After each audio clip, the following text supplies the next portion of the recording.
Biden's budget blowout, a farewell tour of fiscal fireworks. Joe Biden is about to leave office in a few weeks, but he's not riding off into the sunset with a quiet dignity. Nope. He's driving a souped-up Amtrak train full of taxpayer cash straight off the fiscal cliff, waving an ice cream cone in one hand and a government checkbook in the other. It's like watching your grandpa throw a retirement party at a casino with your college fund.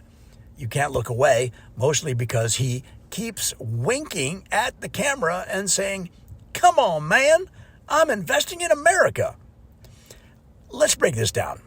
Biden isn't just spending, he's spreeing. It's like he just found out the Treasury has no overdraft limit and the U.S. Mint prints money on demand. By the time he's done, the Federal Reserve is going to be asking the Tooth Fairy for a loan. Here are just a few of the projects Joe's been greenlighting in his farewell season. The good old days, Amtrak expansion. Joe's spending $25 billion to add nostalgia cars to every Amtrak train. These will feature 1970s carpeting, rotary phones, and a mandatory game of euchre with a guy named Stan. Biden says it's a trip down memory lane, literally. Next is a nationwide ice cream museum for $8 billion. Every state gets a Biden-themed ice cream museum. The highlight is a $12 million animatronic Joe who says, "You can't fix America without double fudge Ripple," every 15 minutes. Next is a malarkey-free zone. Joe earmarked $500 million for billboards across the country declaring areas malarkey-free. Each comes with a 24/7 staffer who shouts at passersby, "Come on, man, not here." Next is the Corn Pop historical reenactment.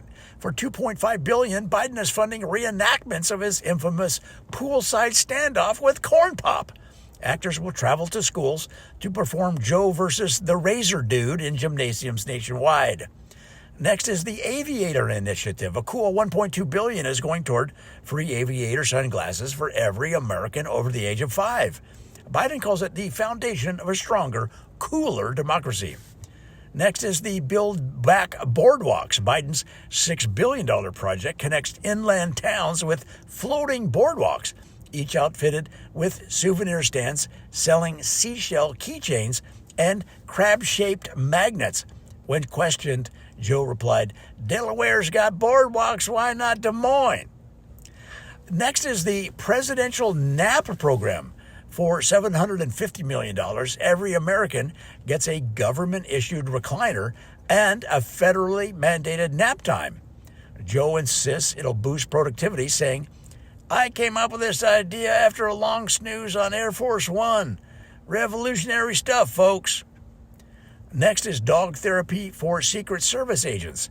After his dog's major and commander turned into canine MMA fighters, Joe allocated $600 million for, quote, puppy peacekeeping classes.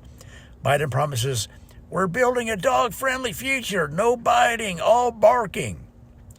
Next is White House bowling bonanza. Joe's spending $45 million to expand the White House bowling alley into a multi-lane extravaganza.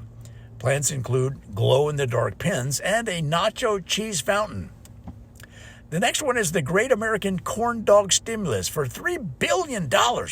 Joe is ensuring every state fair gets a year's supply of corn dogs. His justification? Nothing unites this country like deep-fried meat on a stick. And those are just the appetizers. The real spending starts when you dive into the fine print of Joe's farewell shopping spree. He's throwing money at programs so random, you would think they were written by a guy who just spun a giant wheel labeled Crazy Ideas. Like the Scranton Space Force? A $50 billion initiative to launch rockets from Pennsylvania. Biden Beach Days? $4 billion to turn every U.S. shoreline into a replica of Rehoboth Beach. Joe's karaoke cash? $200 million for a karaoke tour featuring Joe belting out Born to Run in every state capital. Critics are losing their minds, of course. They're calling it reckless, irresponsible, and a fiscal acid trip. But Biden's just shrugging it off like a guy who knows he won't have to balance the checkbook come January. He's out here doing what every retiring worker secretly dreams of, maxing out the company credit card before HR cuts it off. And here's the kicker. When reporters asked him why he's spending so much so late, he smirked, leaned into the mic, and whispered, "Because I can, Jack." So grab your free aviators and a government-issued corn dog and buckle up. Joe's farewell tour is taking us all for a ride.